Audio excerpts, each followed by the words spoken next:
Jumpa lagi Jaga TV.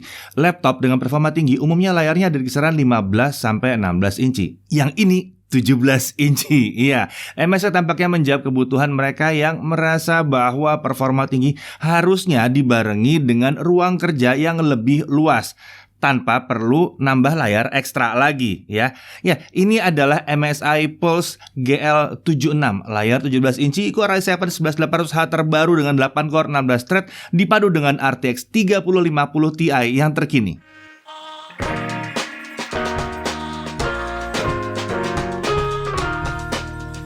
MSI Pulse GL76 ini adalah laptop gaming kelas menengah dari MSI. Dia menggunakan layar 17 inci yang ditujukan untuk pengguna yang membutuhkan kegiatan multitasking dengan ukuran layar yang lebih besar. Ya kan, layar besar sama dengan ruang kerja yang lebih luas. Atau juga mereka yang menginginkan pengalaman gaming yang imersif ya. Nah, dia dilengkapi dengan prosesor Intel Core generasi ke-11 atau Intel H45 dan juga menggunakan GPU Nvidia GeForce RTX 3000 series. Untuk spek dasar prosesornya dia pakai Core i7 11800H, H45 Tiger Lake H10 nanometer, rating TDP-nya di 45 watt, 8 core 16 thread, dan ini yang menyenangkan dia punya 24 MB Intel Smart Cache. Kemudian untuk RAM bawaannya itu adalah 16 GB DDR4 3200 MHz dan bukan single channel, langsung dual channel. Ada 2 slot SODIMM yang sudah terisi. Jadi bisa aja kalian cabut dua-duanya terus diganti dan dia bisa di-upgrade sampai dengan 64 GB. SSD-nya 1 TB PCIe NVMe, masih ada 1 slot SATA lagi 2,5 inci kalau mau nambah. Jadi ekspansi bisa di sini. Lalu dia punya Nvidia GeForce RTX 3050 Ti laptop GPU. Ya, arsitektur Ampere dengan maksimum graphics power di 60 watt. Ya, di tengah-tengah nih ya, antara 30 sampai 80 dia ada di 60 watt. Untuk VRAM-nya ada 4 GB GDDR6, 2560 CUDA cores, dan dia sudah mendukung fitur resizable bar. Kemudian dia juga punya Intel USD Graphics tentunya ya. Integrated Graphics ini masih aktif. Dia pakai Xe architecture, 32 execution unit, dan tentunya dia memiliki hardware dedicated AV1 decode. Jadi kalau mau nonton YouTube dan YouTube-nya di set di AV1, nah itu nanti bandwidth-nya bisa berkurang 20-30%. Nah, untuk Wi-Fi dia pakai Intel Wi-Fi AX201. Ini Wi-Fi AX atau Wi-Fi 6, gigabit Wi-Fi, dan sudah support multi-user MIMO. Bluetooth-nya versi 5.2. Nah, form factor clamshell, laptop klasik ya. Materialnya polikarbonat, desainnya ini desain gaming khas laptop gaming MSI.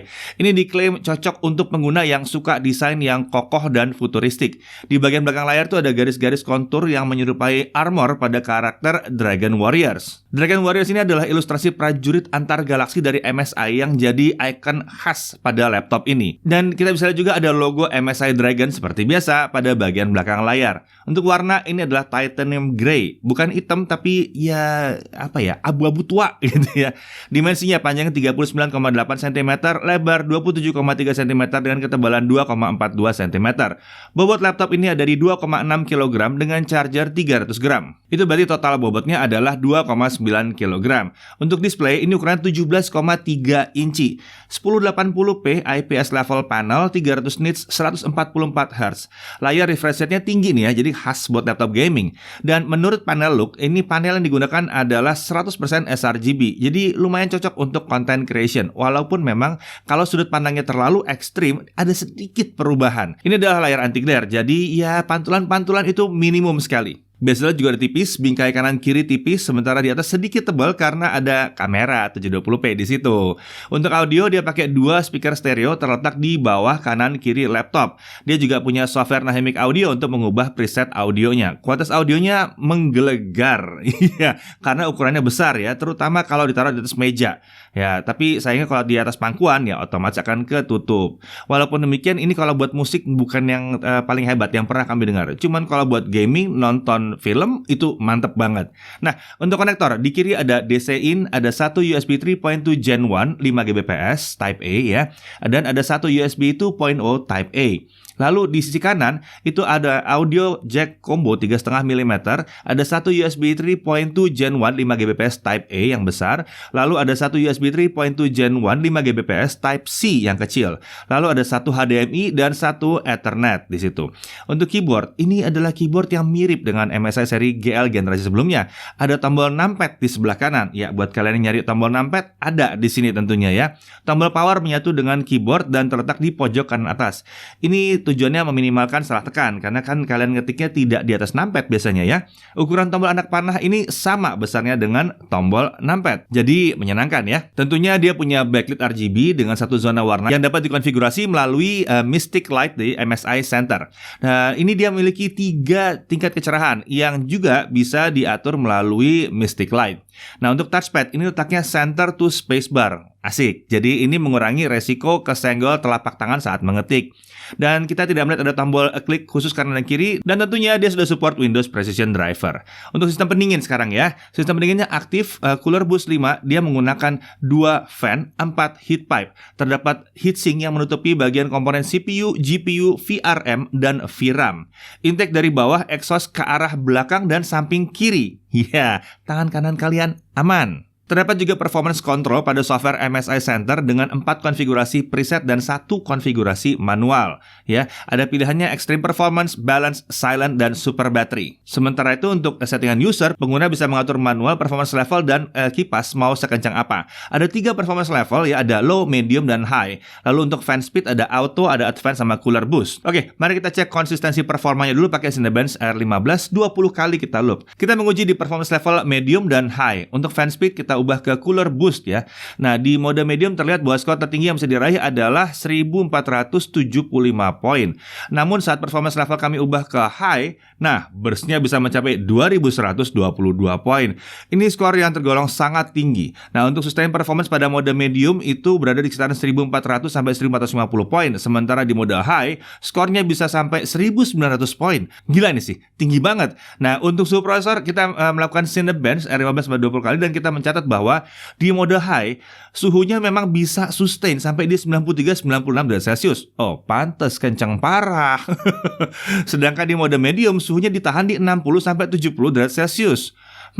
Kita agak bingung dengan pola yang akhir-akhir ini kita temui di banyak banget laptop gaming dari berbagai brand dan tidak peduli apapun prosesornya. Kalau udah level-level yang kencang, produsen tuh cukup berani memberikan izin suhu sampai nyentuh 90 derajat Celcius atau lebih. Sebenarnya sih nggak masalah karena ya dia akan throttle down gila-gilaan pada saat menyentuh 100 sampai 110 derajat Celcius.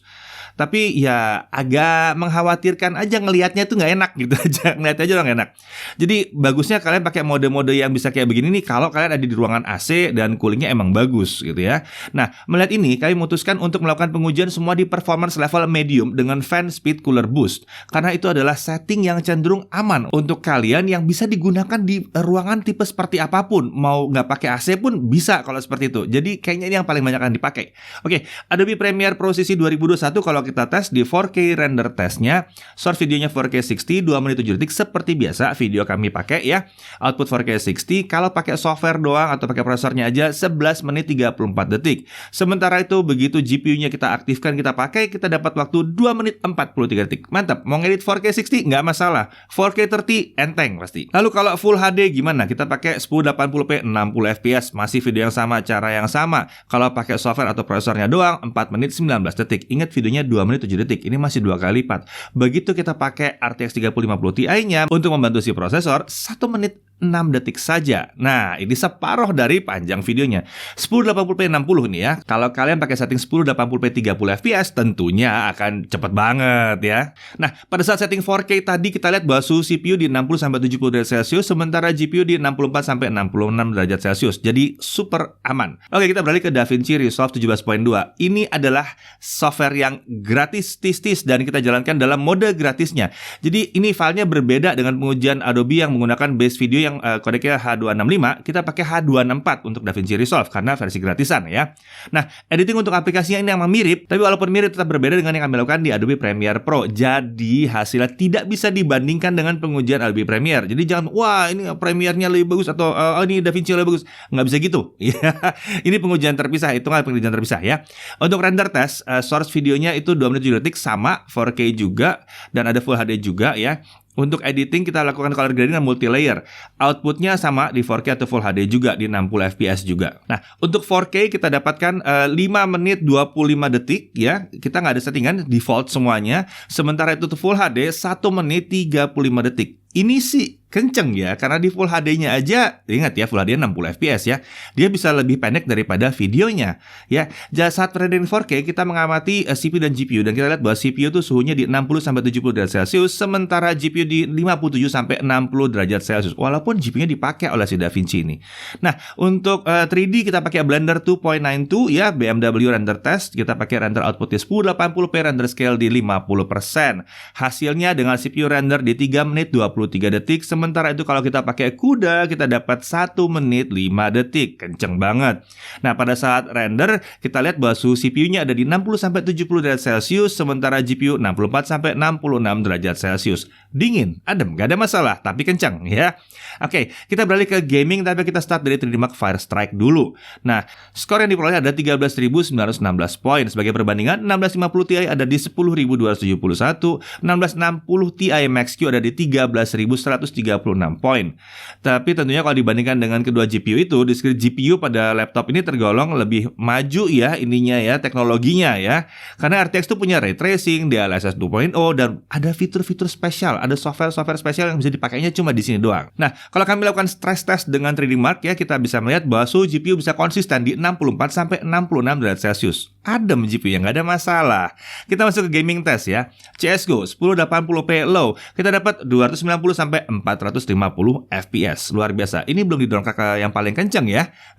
Kemudian Dota 2 1080p fastest, screen render 100%, 130-160 fps. Lalu Shadow of the Tomb Raider 1080p high, ray tracingnya medium, kita dapat 65-80 fps. Lalu untuk Death Stranding 1080p very high, DLSS-nya quality, kita masih bisa dapat 80-100 fps. Nah, kemudian beralih ke Cyberpunk 2077 1080p high, ray tracingnya masih di medium, DLSS-nya performance kita bisa dapat 50-65 fps. Mantep, ini nggak ada masalah. Assassin's Creed Valhalla 1080p medium, kita dapat 65-75 fps. Nah, kami melakukan pengujian suhu CPU dan GPU pada saat Assassin's Creed Valhalla jalan 30 menit. Untuk CPU kita lihat berada di kisaran 65-70 derajat Celcius, sementara GPU terlihat sustain bertahan di 67 derajat Celcius. Mantap ini ya. Nah, kalau suhu permukaan kita rekam pakai Flare One, hasilnya adalah pada saat main game yang tadi, suhu palm rest ada di kisaran di 25 derajat Celcius. Tentunya karena kita menguji di ruang AC, ini sama suhunya dengan suhu ruangan. Area WASD berada di kisaran 35 derajat Celcius. Area tengah keyboard berada di kisaran 35-40 derajat Celcius. Area terpanas itu adanya di kisaran tombol F12 yang bisa mencapai 42 derajat Celcius. Lagi-lagi, ini masih adem. Area keyboard sisi kiri itu berada di kisaran 30-33 derajat Celcius. Nah, kita beralih ke storage test sekarang ya. Untuk read 2091 dan untuk write di 1677 atau 1677. Ini bukan storage laptop gaming terkencang yang pernah kami tes. Akan tapi ini emang udah jauh lebih kencang ya ketimbang SSD SATA, dan tentunya ketimbang hard disk mah jauh banget gitu ya. Cuma sedikit berharap ini ada di kisaran 2500 untuk read, atau kalau lebih bagus lagi 3000-an. Tapi nggak apa-apa, ini udah lumayan kencang kok ya. Nah, untuk battery test, dia baterai 53 Wh. Performance kontrolnya ada di balance, kemudian brightness 50%, volume 25% untuk layarnya. Nah, hasilnya video playback 1080p itu bisa 4 jam 15 menit. Memang ini nggak begitu hebat ya, tapi tergolong hasil yang wajar mengingat laptop ini layarnya gede banget memang. Ya, ini jadi cukup wajar sebetulnya. Sementara itu untuk pengisian ulang kita lihat bahwa dari 0 sampai 99% dia bisa tepat 2 jam. Udah bener nih. Iya. Tapi untuk nyampe 100% dia butuh ekstra 20 menit lagi. 140 menit dia baru penuh ke 100% full.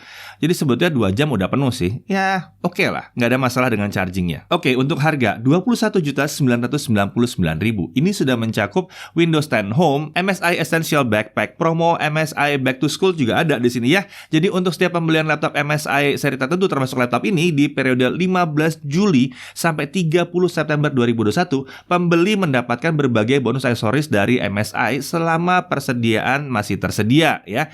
Nah, untuk garansi 2 tahun. Mantap ya. Nah, kita lihat dulu hal yang perlu diperhatikan. Ukurannya besar. Laptop 17 inci emang bukan buat semua orang. Ini lebih ditujukan untuk pengguna yang emang benar-benar butuh layar ekstra untuk kegiatan kalian. Tapi buat kalian yang butuh, ini tentunya nyaman sekali ya. Nah, kemudian di mode ekstrim atau performance level high ya, suhu prosesor tergolong agak tinggi saat kita pakai Cinebench R15. Ya, tapi emang Cinebench R15 tidak menggambarkan semua jenis software yang biasa kita pakai. Suhunya bisa jadi lebih rendah. Tapi untuk jaga-jaga ya, akan lebih bagus untuk tidak pakai setting di level high. Kecuali kalau memang ruangan kalian terjaga dengan AC yang ya wajar aja, terus di atas meja, boleh tuh. Wah, saya mau render nih, biar cepet taruh di level high. Nggak apa-apa kalau kayak begitu. Tapi kesehariannya taruh di level medium aja, biar dipastikan bahwa suhunya nggak lompat-lompat gitu ya. Lalu kemudian kita juga melihat bahwa tidak ada Thunderbolt 4. Ya, ini sedikit disayangkan ya, tapi sebetulnya bukan jadi masalah kalau penggunanya emang nggak punya eksternal GPU atau nggak punya device-device lainnya pakai Thunderbolt 4 dan belum niat juga nyari yang seperti itu. Ya nggak terlalu masalah, tapi kalau mau expand ya itu emang agak sedikit menjadi perhatian bagi kami. Nah, untuk poin menariknya ukuran layar besarnya. Iya, kalau tadi jadi perhatian bahwa layar besar bikin jadi besar, ini layar besarnya bagus banget karena multitaskingnya enak di layar yang besar. Ruangnya luas, pengalaman main game jadi lebih imersif gitu ya, karena besar gitu ya. Color gamutnya juga 100% sRGB, jadi mau content creation masih oke. 144 Hz untuk gaming mantep banget. Lalu kombinasi Core i7 11800H dengan GeForce RTX 3050 Ti di laptop ini yang kencang ini mantap sih ya. Dia udah support resizable bar, cocok buat content creation juga tadi udah kita lihat. Dan main game e-sport sih mantep bener ya. Main AAA frame rate-nya nyaman, walaupun ray tracing-nya diaktifkan. Tapi emang karena VRAM-nya 4GB, jadi memang nggak mungkin dipentokin banget gitu ya. Nah, konfigurasi RAM-nya juga udah siap pakai untuk ini ya. Dual channel 16GB, udah mantep banget. SSD NVMe-nya juga lega, 1TB dan masih bisa nambah SSD SATA lagi di dalam. Performance control-nya configurable banget. Suhu kerja di mode performance level medium itu tergolong rendah bahkan ya. Kenapa ya MSI nggak bikin tengah-tengah aja ya, high-nya taruh di 80-an derajat gitu.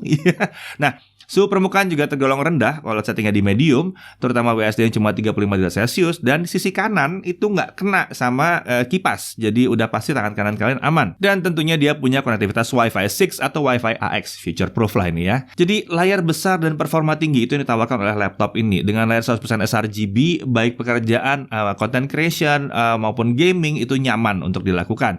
Nah, mau render 3D bisa juga yang satu ini. Mau coding plus multitasking, hayo, bisa. Mau berat juga nggak masalah, nyaman harusnya kan layarnya gede.